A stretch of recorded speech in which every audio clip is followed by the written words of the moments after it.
Hi, I'm Dana Rutland. I run Boat U.S. Savannah. We're here to talk about Miss Peaches, which is in the background.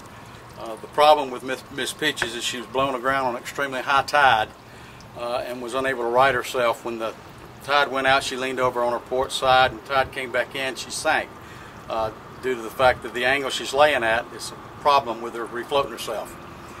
We've tried a couple of times to pump the boat out and salvage it, and haven't been successful. One thing that'll have to happen with her where she's at is, first off, before she's raised, she's got to have a place to go.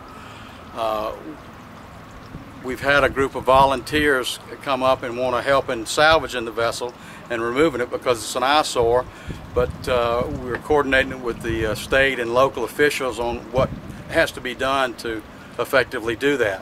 One problem that we have is where she's at, you can't really walk to her, so she's got to get closer either to the boat ramp, or you're going to have to bring a barge and a crane in here and physically destroy it and move it. Well, but it would have to be destroyed. There's no salvage value in what's remaining of her.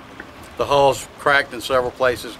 You can see where we've done repairs on the hull before we attempted to float her, and it just needs more help. It'll have to have all the holes have to be patched in it before we can attempt to refloat it, and we'd have to build up a little barrier so that we can beat the water going in the hull in order to pump it out and get her to float.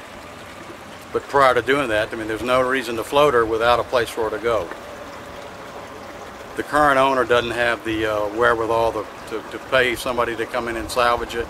The captain's done all he can do, and he's basically said he's at the end of his rope. He needs help. I mean, he can't do it on his own.